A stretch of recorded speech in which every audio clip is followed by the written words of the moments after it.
good morning, and how do you do? Thanks for joining me. Sunday Live, we're here again. I'm a little early. I always jump on a little bit early. I'm gonna do a little bit of housekeeping, set up the file in YouTube Studio, and then I'll be right back with you. Sunday Live.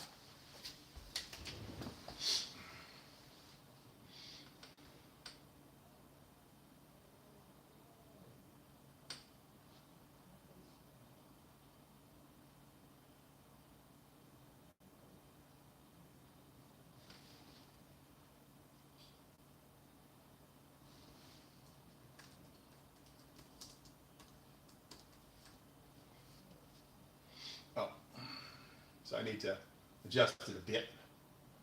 This is Sunday Live.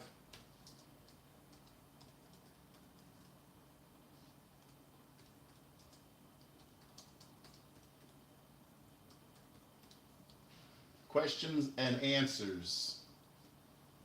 That's what it's supposed to say. Questions and answers.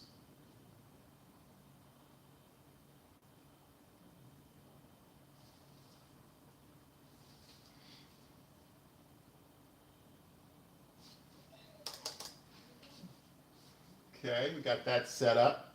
I want to pop out the chat.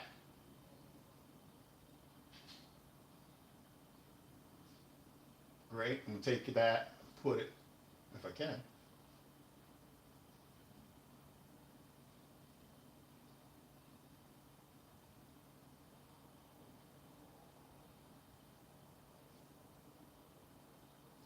It's not allowing me to move it. Oh, there it goes. For a moment there, it wasn't allowing me to move it. So now I have my chat. I thought of something today that I haven't done before. I don't know why I didn't think of it. The reason I have YouTube Studio open when I'm doing Sundays Live so that I can read your comments, your questions, and I can answer your questions. So what I did was I put it on an additional monitor, just the comment section, so I will be able to see better and clearer what the questions are, and I can answer them easier. So we've got about 6 minutes, and I want to start right at noon because that's what I tell everybody. So I stick to my schedule. I will be right back with you. You'll see me back here in the background just doing a little bit of paperwork, and I'll be right with you. Sunday Live, question and answer, coming right up in about 5 minutes. Coming right up in about 5 minutes.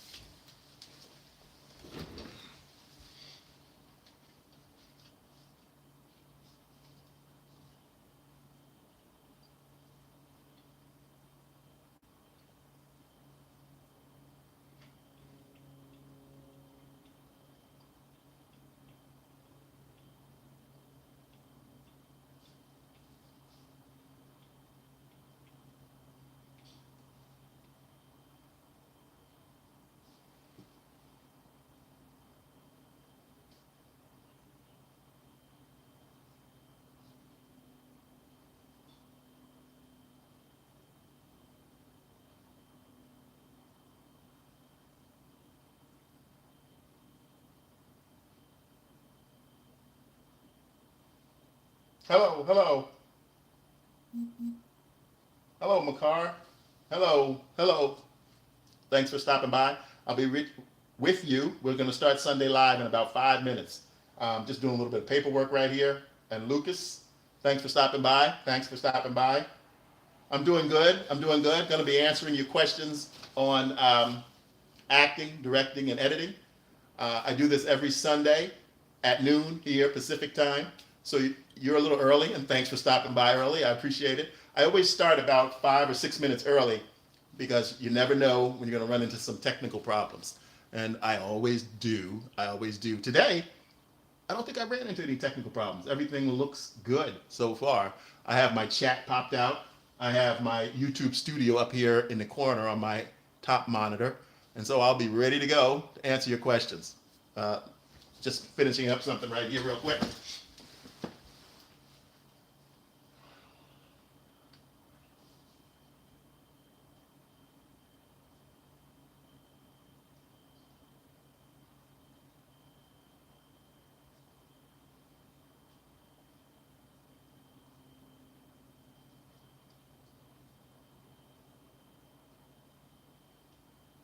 there's what I'm looking for. So I found what I was looking for. I was looking for this document. I have a taping coming up, and I didn't know what I did with this document. So I found it. I'm going to put it right here. It's called Zoom Call. And it's actually a comedy piece that I'm putting together for the YouTube channel. And you guys will be able to watch it. It's won't be ready for a week or so, but today is supposed to be the first day of the shoot if nothing goes wrong. So I'm going to put that right here by my collaborators file. And let's see, we're going to get out of my email. I'm going to go back to the live stream.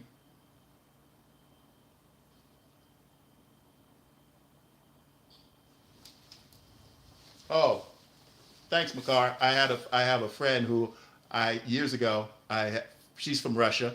She is a film producer, and we were working on a project together, had a little falling out, but I still stay in touch with her, and she's a nice young woman. She has made 3 films, directed them, and starred in them. She's from Russia, and she comes over here to the United States, and yeah, I'm glad to hear from you. Shoot me an email. Shoot me an email below, and we can get in touch, and I can tell you a little bit about her.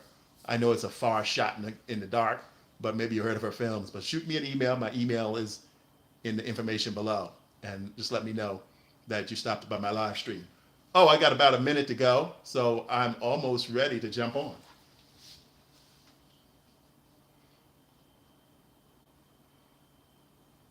Oh yeah, 2 minutes. 2 minutes, we'll start the live show. I'm gonna put my questions right here. I always keep some of my own questions so that I will have my topics for you guys in case. Well, no, I better keep it over here. Keep it right here. And what I'm gonna do is, yeah, that's good. And what I'm gonna do is pop out this chat, make it bigger. Hello, Yolanda Wallace. Thanks for stopping by.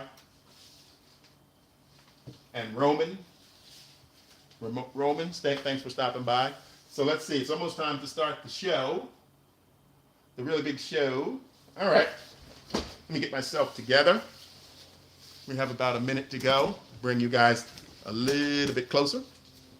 Let's see. Background looks okay. Let's see. I just like to have that everything in place. I can see my questions here. That's good.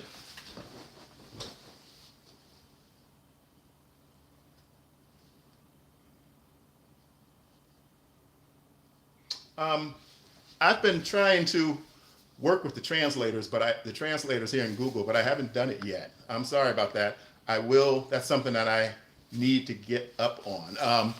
I used Google Translate years ago. But it's time for us to start our show. Welcome, welcome, welcome. Thanks for joining me, James Adam Tucker. This is my Sunday Live question and answer. What I love to do when I get on Sundays is answer your questions about acting, directing, or editing. That's my topic of my YouTube channel. I've been in this business for let me fix my shirt. I've been in this business for over 35 years. I've directed over 25 feature films. I'm a SAG actor in the union, and you can go below and find the link to my Internet Movie Database, or just search me up if you want to know more about my acting background. Search me up on Google, type in James Adam Tucker, James Adam Tucker, and I'll pop right up. So yes, let's see if we have any questions here today. I see somebody talking about a translator. I haven't done it. You're like the second person to ask me about that. I really don't, to be honest, I don't know how it works. I need to look into that. I know YouTube has some translation for videos. I don't know if they have it for live streaming. I have to look into that. Mm-hmm. There's probably other software I could use, but I'm unfamiliar with it. And that's something I need to do, because I've been finding out that I have a lot of people from different countries watching my content. And I'm happy about that. And I would love to have you participate with the live stream. I just need to do a little bit of investigation on my side to see how that works. how I can do that. I need to sit up a little bit here too. I'm kind of slouching. I have my chair is kind of crappy. I need to get a better chair so I won't slouch so much. Let's see what we have here. I'm going to move this up so I can see it. Let's see. Last time, what did I talk about? So I'm going to talk a little bit as questions come in. I'm going to start talking a little bit about, which I haven't talked a bunch about, is body language for actors. Hello, thanks for stopping by. Hannah, hello, hi. What I want to start out with is talking about body language for actors. It's real important. One of the biggest questions that new actors have is, what do I do with my hands? I remember about 40 years ago when I started in acting, I thought about that a little bit. And I had a great teacher in college. And the first thing when that question came up by another student was, you don't think about your hands. Think about your real life. When you're talking to someone, do you think about what you're doing with your hands? What should you do with your hands? No. You just think about the conversation and you respond to whoever's speaking to you. You look at their body language to see how they're reacting to what you're saying. You don't think individually about your hands. Okay, you don't think about your hands. What am I going to do with my hands? What am I going to do with my feet? What am I going to do with my arms? You don't think about that. You start speaking and you let your body naturally do what it does, just like you do in real life. You want to live. When you're acting, here's another key. When you're acting, you want to live truthfully under these imaginary circumstances. And always remember that and think about that. Look it up on Google. Type in this phrase, living truthfully under imaginary circumstances. And it's going to take you down a deep rabbit hole. It's part of the method acting system. But in its simplest form, when you're acting, you want to behave, your hands, your feet, everything like you do in real life. You want to get as close to that as possible. And that's one of the key secrets of acting, of good acting. If you look at any actor that you may like, any actor that you think is very talented, what they're really doing is they're being their natural self. Now they put the character on top. The character becomes dominant, but all the natural movements, the hand movements, the body movements, the eye movements, the lips, all that stuff is the real person. They're being themselves with the character mixed in. That's the secret. That is the secret. Let me see if I have any questions here.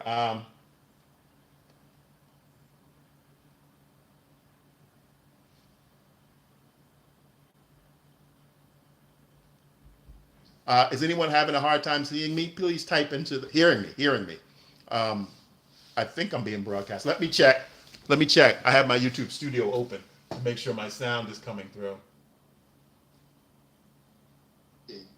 You want to behave.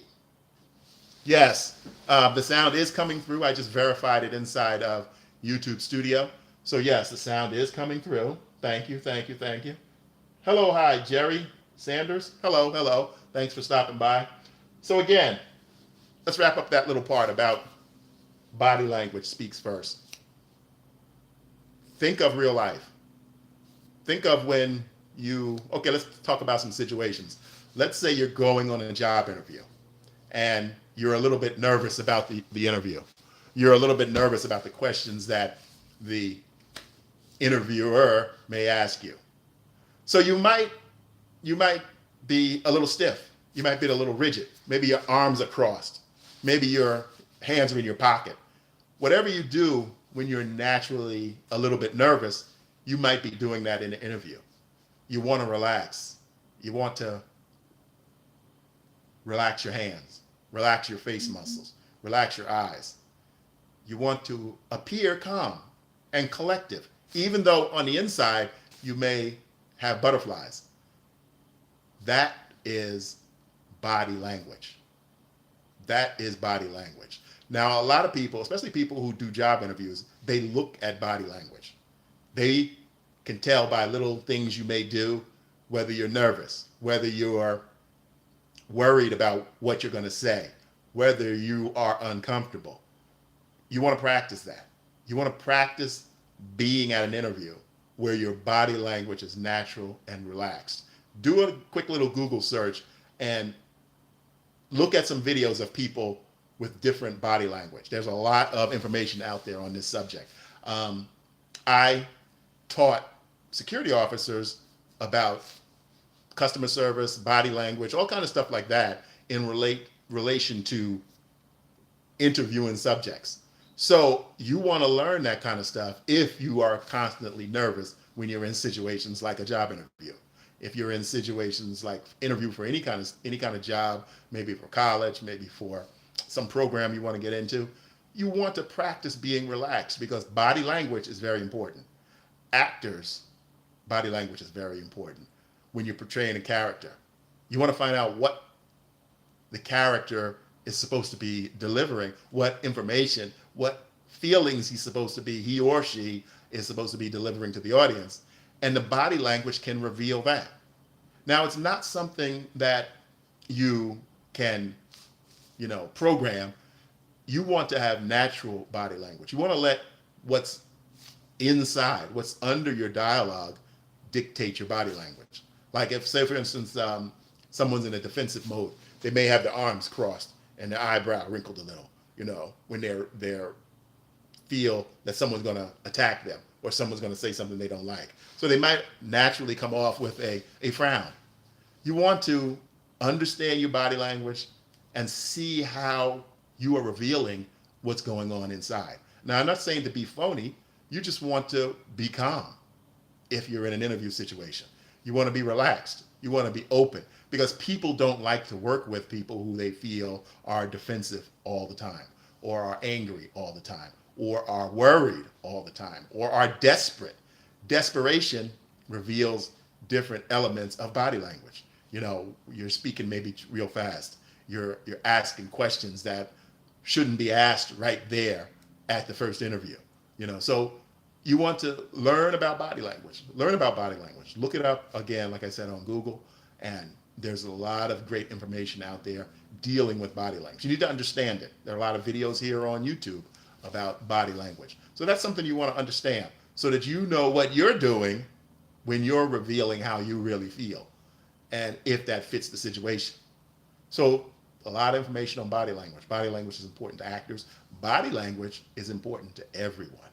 Everyone who is in the workforce, everyone who deals with customers face to face. If you're in customer service and your job is to greet the customers at the door, you don't want to be standing there looking all mean and roughed up and worried. You want to be relaxed and natural and calm. Welcome, come on in. Glad to see you. We're glad you're here. We want to hear that in your voice. We want to see that on your face. We want to see a smile on your face. So study a little bit about customer service. Study a little bit about body movement because that will help you. Body language, that's what the word I'm looking for, body language. So if you know about it, then you can control your own, so it can fit the situation that you're in when you need to. Because we're all going to be nervous in certain situations, but you want to be nervous on the inside. You don't want that nervousness coming out in the interview. It's okay to be a little bit nervous, but you don't want to be, sweating and, like you'll make the interviewee afraid of you. Like, is this person going to pass out? Are they going to drop dead right here while I'm interviewing them? I did a video interview for a client, and we interviewed some of the employees of the agency. And one young woman, she was yet very young, was being interviewed, and we had a list of questions to ask her. And I noticed at first she was shaking just a little bit, and her eyes started tearing up, and she started crying. She couldn't speak, and it was getting progressively worse. So I stopped the interview. She wasn't ready for it. There was no reason to keep doing it. It was physically making her uncomfortable. Tears rolling, eyes getting red, just, making her uncomfortable. I'm not going to name any names, but I've seen that done with children, where adults will ask a child questions and they want the child to answer the questions. And I'm talking like maybe a 2-year-old. and the adults continue to ask the questions and berate the child, and the child will start crying, but the adults don't have any compassion. They don't see what they're doing. The only thing important to them is their point of view. Personal story, I faced that when I was young. And when I see it happening to children now as an adult, I stop it.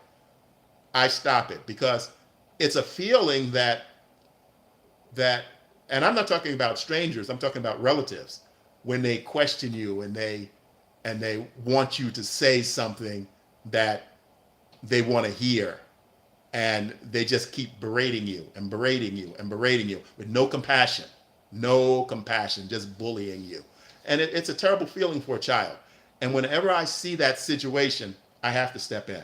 I don't care who it is, I have to step in and stop it. Because sometimes people don't realize what they're doing. They don't realize that they're taking something too far. They don't realize that it's hurting a child. They will keep asking questions over and over and over and over again until they get the answer they want. And sometimes children are stubborn. They're not going to give you the answer you want. They're not going to do it as you want, like a trained monkey. So it's very difficult. And like I said, I faced that personally when I was a child. And whenever I see an adult doing those actions to a child, and I have the ability to step in and do something. Sometimes you don't have the ability. Sometimes you don't know them. But when it's in your own family, you can step in. And I do. Sometimes you hurt people's feelings. Sometimes you step on toes. But that's what my whole channel is about. That's why I named my channel Unedited. Because I say the quiet part out loud. I don't get nasty. I don't get, angry. I mean, I might be angry on the inside, but I control it. And sometimes the quiet part has to be said out loud. People need to hear what they're doing when it's wrong. Because they might not even realize what they're doing. And a lot of you probably out here are watching this and what is he talking about? But I feel this is a subject that it deals with what I talk about. Acting, directing, and editing. It deals with acting. Because acting is about responding to what someone says to you. The most important part that an actor does is respond.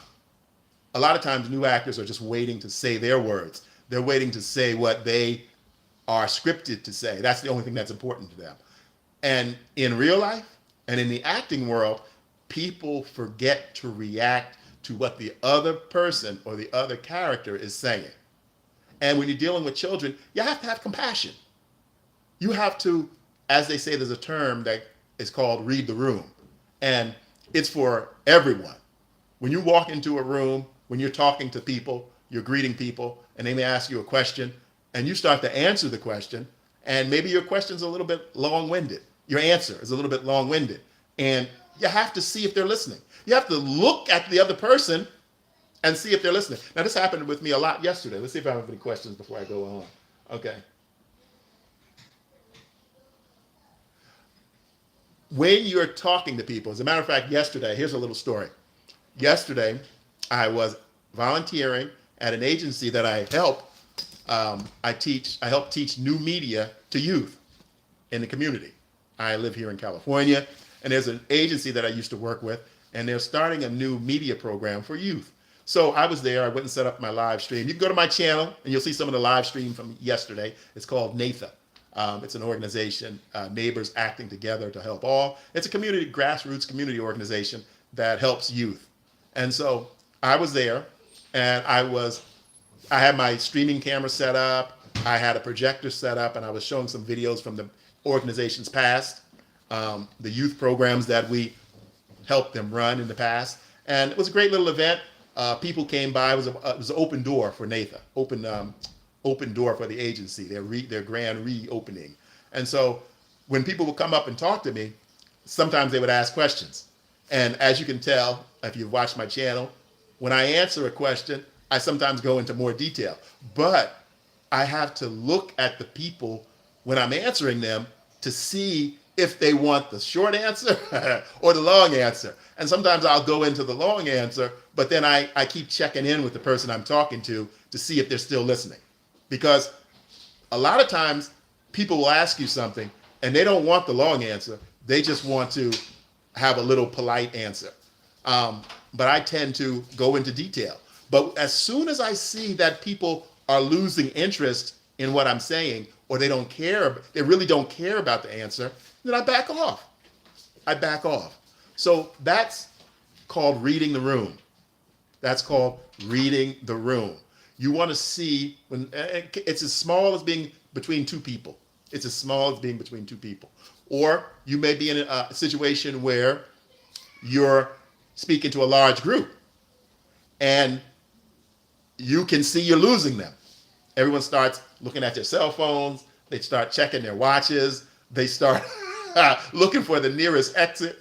So you can see you're losing your audience. So you need to pivot. And what I do sometimes when that happens, because sometimes I do public speaking, when I see that happens, I use humor. I tell a funny story.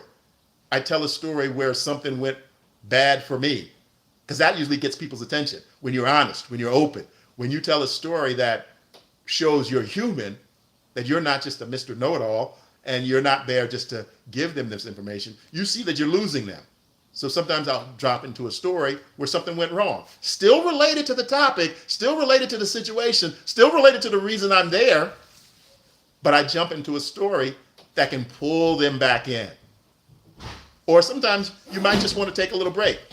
You'll give if it's a long session where you have to give a lot of information to your group that you're speaking to, you may tell them, okay, let's take a 5-minute break. And then, or you may ask, does anyone have any questions? Do you guys have any questions? I can answer questions. And you may set up a situation and ask the group, has this ever happened to you? Have you ever been in this situation? So when that happens, you have to read the room. And the only way you can read the room is if you're paying attention. If you are listening and looking at who you're talking to, if you are looking at their body language, like we talked about earlier, body language will tell you a whole bunch. If the crowd's head is dipping and they seem to be falling asleep, their arms are crossed, they're looking around, they're sneaking to look at their cell phone under the table, you're losing them. You're losing your audience. So you need to pivot. You need to pivot your speech. You need to ask them if they have any questions. Go off topic. Don't be afraid to go off topic. Talk about something current in the news and then bring it back. Bring it back to the reason you're there. So that's an acting tip. That's a public speaking tip. That's just a life tip. Even in a job interview.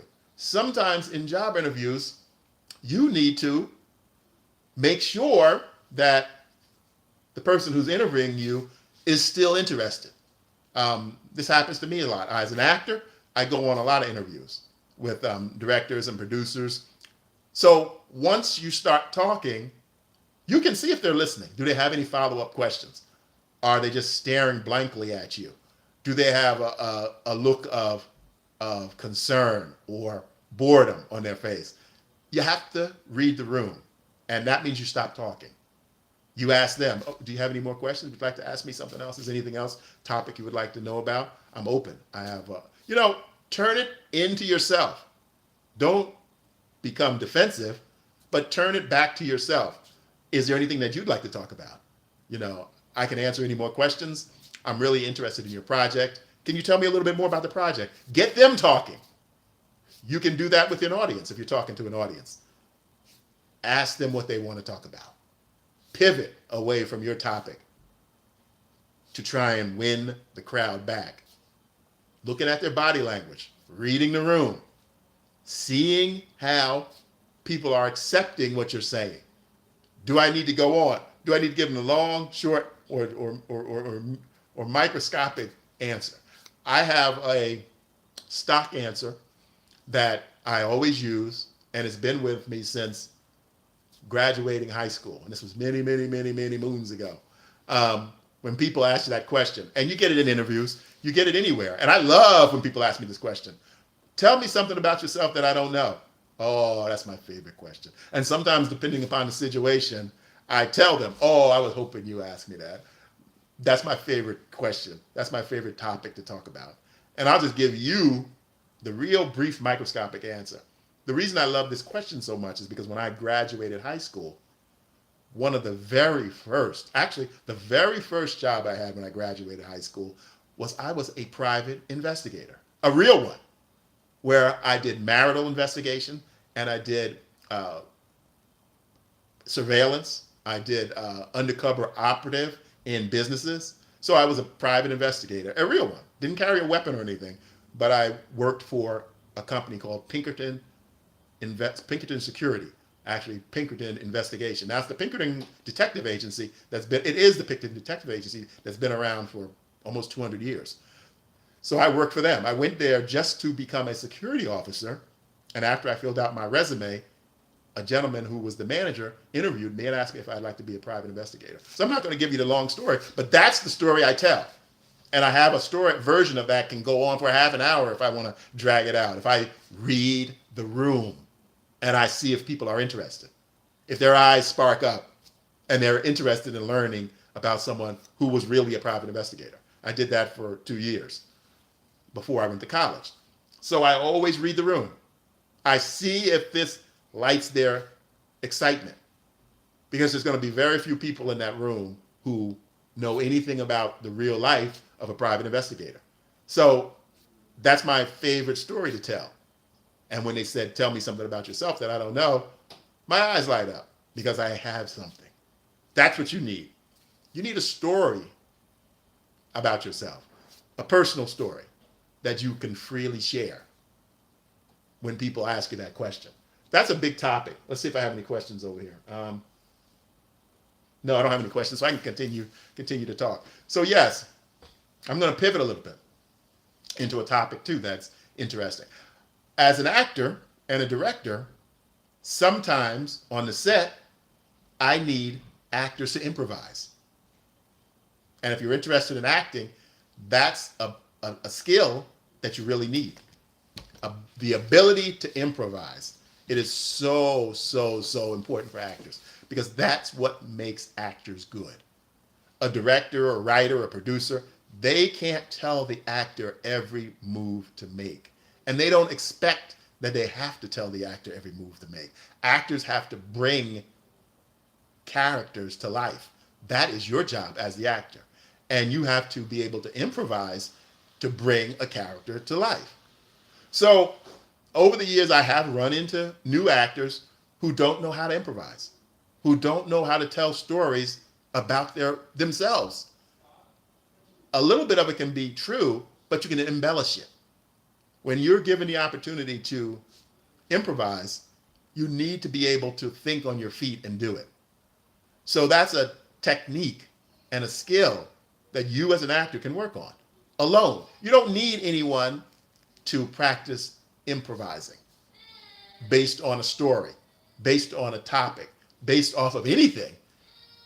If a casting director in their casting session, and they may say, okay, yeah, we like how you did those lines. Hello, Jerry Sanders. Thanks for stopping by. Hello. If the director or producer says, okay, yes, we like how you did that. Let's see you do a different take on it. That's when they're asking you to improvise. They want to see, let me sit up again. I'm slouching down. I have the most worst chair, office chair, and I need to get rid of it. But anyway, they give you the opportunity to improvise. That's where you can show your creativity. That's where you can show your talent. That's where you can show you have the ability to think on your feet and you can bring that character to real life. Not just the scripted life. You need to be able to bring that character outside the bounds of the script. And that's where the actor's imagination and creativity comes in. Can you make this character live outside of the scripted page? That you may never use it. You may never show it. But your character needs your character you're portraying needs a full background, needs a full world. That's called developing your character's background.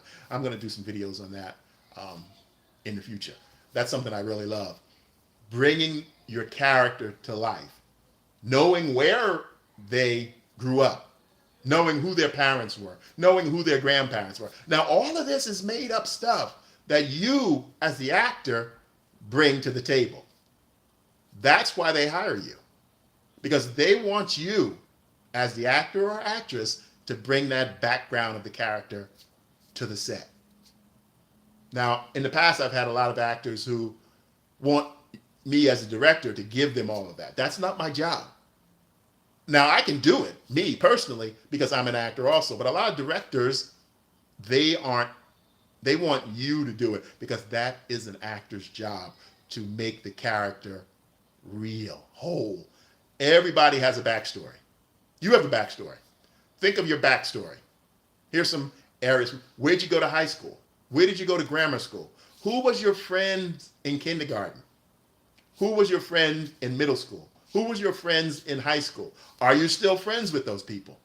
What feelings do you have about your first boyfriend or your first girlfriend or the first person you liked? Excuse me, let me grab some water here. Excuse me. I always have my water nearby on Sunday Live. I drink warm water when I'm doing my show.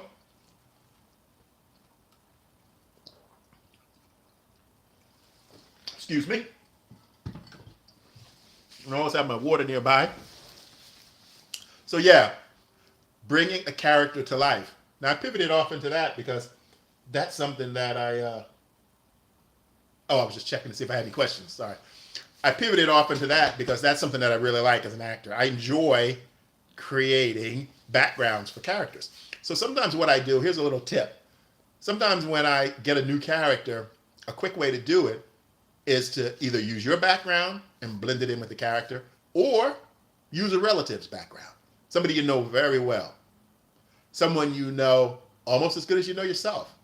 As far as the outward appearance of things and the history of their life, you can pick them. For instance, sometimes I use one of my brothers. I have 2 brothers and a sister. And sometimes I'll use some of their background. When it's a situation where it's a father and a daughter, sometimes I'll use my daughter's background of what I know about her and put that into her character, the character I'm talking to. Or I will take stuff from my brother, one of my brothers, who are close to the character I'm portraying, and I'll marble. What that means is you mix it in, like marble, a piece of marble where you'll look and you see the colors are all swirled up together. I marble their personality into the character. So I know how they're going to react. I know how this character is going to react because I gave him his background. I know where he went to high school. I know who his first girlfriend was. I know the relationships he was in. I know some of the struggles that he's been through. I know some of the pressures and some of the highs and lows of their life. So when you are bringing a character to life, it's good as an actor to use someone you know. Use yourself or use someone you know very well and populate their background with the person you've chosen with their background. So that's a quick little tip that's great for bringing a character to life quickly. Now, sometimes you may be playing an historical character, and then you have written documentation of their background. So you can do research and find that out. Or you may be doing a character, and his job or her job is very important to bringing that character to life. So you may study that career. You may study the educational elements that led them to be able to do the work that they do. So there's all kind of way to bring backstory to life. So that is about it. I want to thank you for joining me today on Sunday Live. And I will be here again next Sunday answering your questions that you type in. And I enjoy it. I enjoy being here with you guys on the live stream. And so I will see you again next Sunday. And just on a side note, usually during the week, I do 2 lives, short ones, where I give you a tip right up front. I give you a tip. I always want you to walk away with something that's related to acting, directing, or editing. So I put it right up front. I don't do any of that crap where if you watch to the end of this video, you'll learn a great scene. I'm giving you a tip, a useful tip that can help you. And what I try to do with my tips, even though my focus is acting, directing, and editing, when possible, I give you tips that can help people in whatever career you're in. Whatever career you're in. be it something that's personal in your job performance, personal life. I try to make my tips universal. Now, sometimes they're just directed towards acting, directing, and editing, obviously, because that's my area of expertise. But I also try to let those tips be useful to anyone, because I want people from all realms to stop by and listen to what I'm saying here.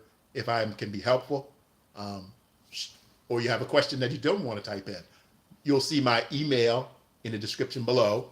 You'll obviously see the link to my website. I ask you to go there and look at some of my playlists. I'm working on my watch hours, and only you can help me build my watch hours. Only you. I need you guys to help me build up my watch hours, share some of my videos, post my link on Facebook. Grab some of my videos that you like and post them on Facebook or social media, Instagram, wherever you find yourself. And help me get the word out. I want to build my watch hours, because my plan here is to create humorous series here on YouTube. YouTube exclusive. Vertical, which you're looking at right now, and horizontal. I want to create small series and have them here on YouTube. So I'm partnering with a number of writers and actors right now. I have a shoot scheduled for today at 3 o'clock. First episode of a series. And I really look forward to it. It's going to be the start of why I'm here. If you go to my channel, you'll see lots of content. I have lots of content. I've been in this business for over 35 years. So I have lots of content. I create content, acting, directing, and editing. But the serialized content is something that YouTube is moving towards, which I'm happy about, because I already had that idea before they announced it. Serialized content. And there's some surprises coming up here on YouTube about the way we'll be able to, as creators, deliver our content to you. Sounded really exciting to me last night. I watched some videos on it on YouTube, and happy to see it. Welcome it. Can't wait. So continue to watch, continue to share. Go to my channel, watch some of my playlists. I appreciate it. Subscribe if you haven't.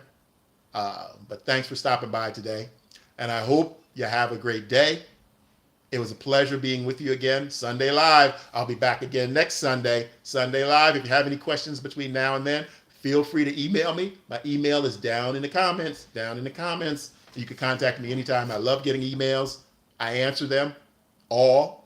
I answer all my comments. And I want to continue. I want to continue to do that, because I want to make this a two-way street. A two-way street. Not just me giving information out. I want to give out information that you want to know about. So feel free to reach out and contact me. And you have a good day. I'll see you in the next one.